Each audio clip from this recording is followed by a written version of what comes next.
पार्वती कालीसिंध चंबल नदी जोड़ो परियोजना के तहत गुना जिले की चांचौड़ा तहसील में घाटा खेड़ी पर बन रहे बांध का भारी विरोध हो रहा है। मंगलवार को डूब क्षेत्र में आ रहे गांवों के किसान ममता मीणा और अन्य नेताओं के नेतृत्व में करीब 5 सैकड़ा ट्रैक्टर लेकर गुना पहुंचे। आक्रामक अंदाज में प्रदर्शन किया। किसानों की अगुवाई कर रहे नेताओं ने चुनौती दी कि बड़ा बांध किसी भी हालत में नहीं बनने देंगे। प्रशासन चाहे तो उन्हें बेघर कर दे, बेदखल कर दे, बांध में ही चिनवा दे। ज्ञापन सौंपने के दौरान कलेक्टर से भी बातचीत हुई। आखिर में कलेक्टर को कहना पड़ा कि कोई कानून को हाथ में न ले। रिकॉर्डिंग हो रही है। करीब 1 बजे चांचौड़ा क्षेत्र में पीकेसी परियोजना से प्रभावित होने वाले गांवों से किसानों का काफिला गुना पहुंचा। चिंताहरण मंदिर पर ही पुलिस ने ट्रैक्टरों को शहर में प्रवेश देने से मना कर दिया। पूरा काफिला बाईपास के रास्ते नाना खेड़ी मंडी होता हुआ दशहरा मैदान पहुंचा। यहीं से किसानों में आक्रोश देखने मिल रहा था। नारेबाजी करते हुए कई किसानों ने कलेक्टर से बातचीत करने के दौरान आक्रामकता दिखाई। कलेक्ट्रेट जा रहे किसानों को दशहरा मैदान पर ही ममता मीणा के अलावा राघोगढ़ विधायक जयवर्धन सिंह, बमोरी विधायक इंजीनियर ऋषि अग्रवाल ने भी संबोधित किया। यहाँ भी किसानों का आक्रोश कम नहीं हो रहा था। किसान कह रहे थे कि आंदोलन के दौरान ही जयवर्धन सिंह उन्हें आश्वासन दें कि घाटा खेड़ी को नहीं डूबने देंगे।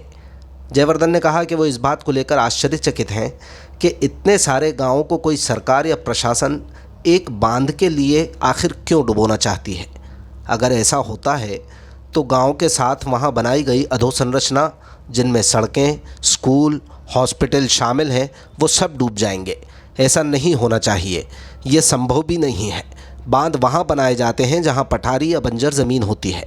मध्य प्रदेश सरकार उपजाऊ ज़मीन को बांध के लिए बलि क्यों चढ़ाना चाहती है। जयवर्धन ने इस बात को लेकर हैरानगी जताई कि जब इस क्षेत्र के किसानों ने कभी बड़ा बांध मांगा ही नहीं है तो इतनी बड़ी परियोजना के लिए सिर्फ चांचौड़ा को ही क्यों निशाना बनाया जा रहा है। उन्होंने किसानों के साथ भोपाल में सीएम से चर्चा करने का आश्वासन दिया।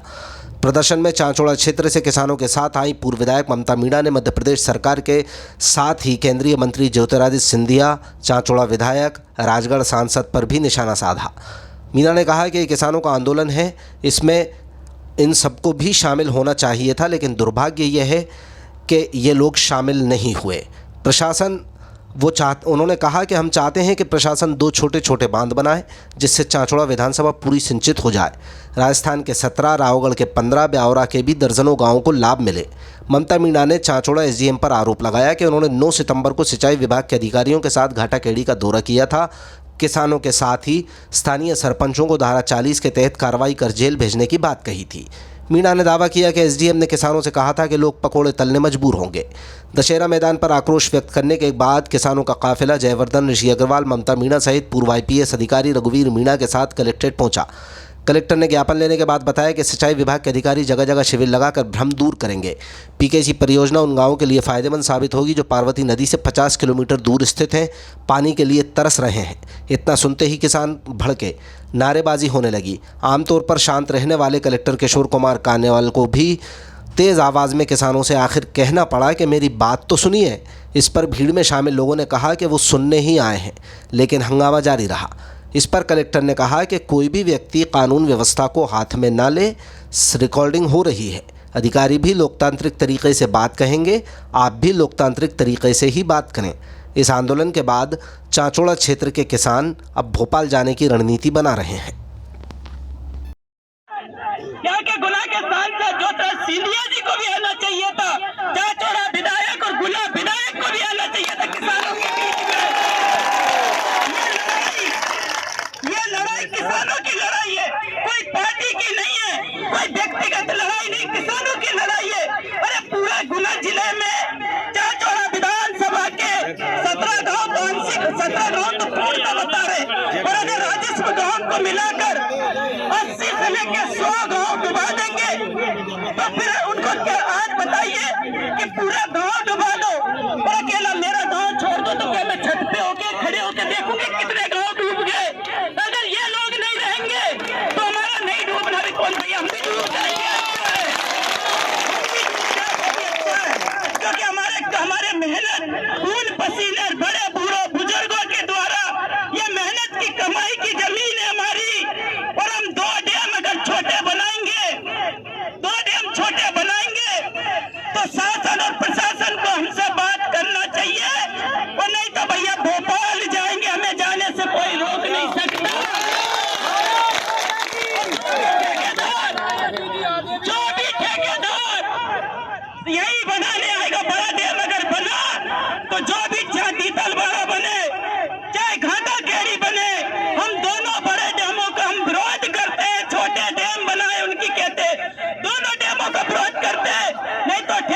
यहीं पर आएगा, हमें चुनवा दीजिए उन बांधों में, हमें चुनवा दो। और प्रशासन के द्वारा 9 तारीख को कह रहे हैं कि कुछ लोग जो जनप्रतिनिधि उन्हें ज्ञान ही नहीं है कि भ्रम फैला रहे। अरे भ्रम तो तुम्हारे अधिकारी फैला रहे। एसडीएम गए थे 9 तारीख को घाटा खेड़ी, क्या क्या है घाटा खेड़ी बनेगा, और किसानों को दबा के आए कि तुम लोग पकोड़े तलोगे पकोड़े, ये किसानों को धमकी देकर आए। अगर कार्रवाई हो तो एसडीएम पे होना चाहिए, हमारे किसानों पे नहीं। हमारे सरपंचों से कहते हैं कि जेल भेज देंगे। अरे जेल में भी भगवान कृष्ण का जन्म हुआ है, भगवान कृष्ण की जन्मभूमि है। अयोध्या नहीं जा पाए होंगे, भगवान कृष्ण के जन्म स्थान चले जाएंगे, तीर्थ जाएंगे, जन्मभूमि और कर्म भूमि भगवान कृष्ण की जन्मभूमि। हमें जेल के नाम से मत डराइए, हमें जेल के नाम से मत डराइए। हम वो धोखेबाज नहीं है कि मंदसौर में किसानों के बारे में कहे अरे भैया खून से संडे हाथ है इस भाजपा के, और उसके बाद उन्हीं लोगों का जाके दामन थाम लिया, उनमें के नहीं है। हम किसानों के लिए लड़ाई लड़ रहे, इसमें सबको आना चाहिए था। यहाँ गुना लोकसभा के सांसद को भी, राजगढ़ लोकसभा के सांसद को 3-3 बार वोट इसलिए थोड़ी दिए थे कि हमें डुबा दो, हमें डुबा दो। आप छोटे डैम कराइए और इस बांध का समर्थन भाजपा कांग्रेस सभी दलों को करना चाहिए। छोटे डैम बने उनका समर्थन करना चाहिए।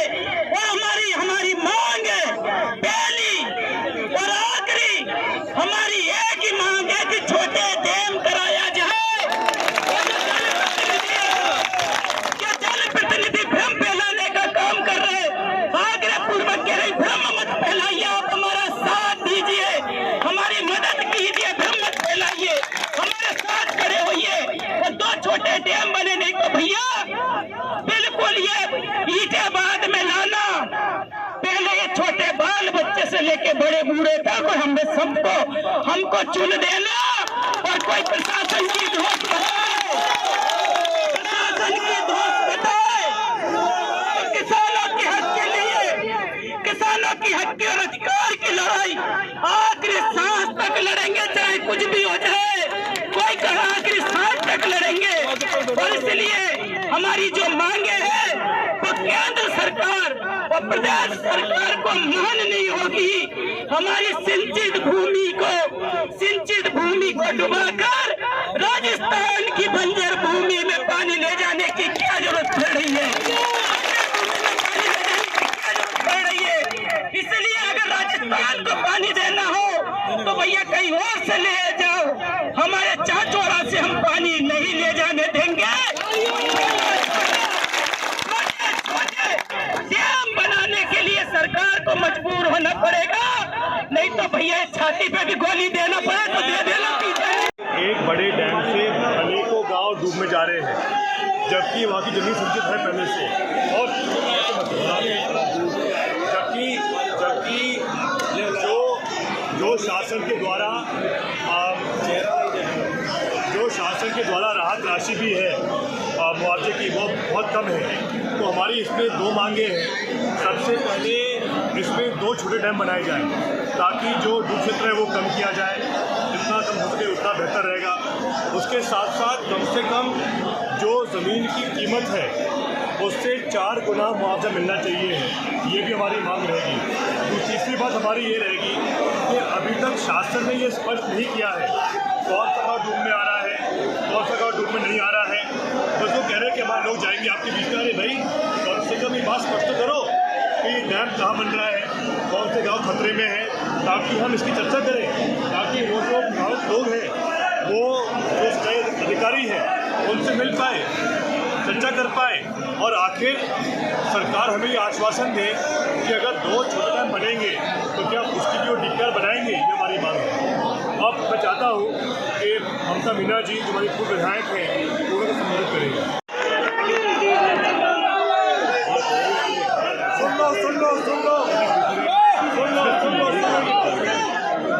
सुन लो उनकी बात।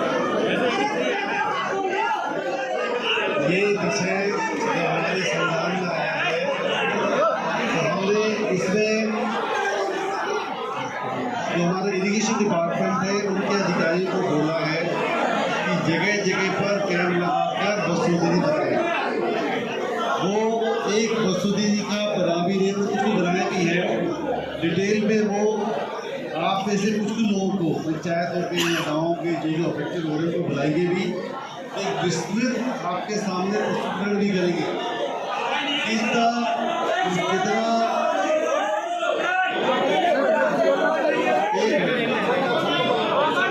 कितना इससे फायदा है, कितना इससे नुकसान है।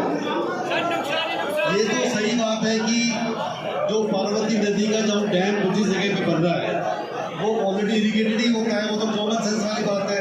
वहाँ पे गहरा पानी, गहरी नदी होती है, वहाँ पे पानी होता है, तो वहाँ पे ज़्यादा नुकसान होता है। लेकिन ये भी हकीकत है कि वहाँ से 50 किलोमीटर दूर जो किसान कई सालों से, सदियों से वंचित है पानी के लिए, उसको माफी मिलेगा। दोनों पक्ष क्या आप ये सारी चीजें हम लोगों ने इरिगेशन डिपार्टमेंट को बोला है। एक मिनट जो साथ देखे सुन लीजिए अपनी बात। हमने ऑलरेडी इरिगेशन डिपार्टमेंट को बोला है कि वस्तुतः से सारी चीज बताई जाए, कोई कंफ्यूजन नहीं होना चाहिए। कितने लोगों को फायदा होगा, कितनों को नुकसान होगा, कितनी भूमि इरिगेटेड होगी, कितनी नहीं होगी, ये सारी चीज आपको बताई जाएगी। और ये बहुत जल्दी कैंप जगह जगह पर लगेगा ताकि क्लैरिटी रहे। मैं आपको एक चीज जरूर बोलूंगा, कोई भी व्यक्ति कानून व्यवस्था को अपने हाथ में न ले। कानून व्यवस्था बिगड़ेगी तो यहाँ पे भी बहुत से लोग हैं जिसकी रिकॉर्डिंग हो रही है, क्या कोई हाथ नहीं लेगा।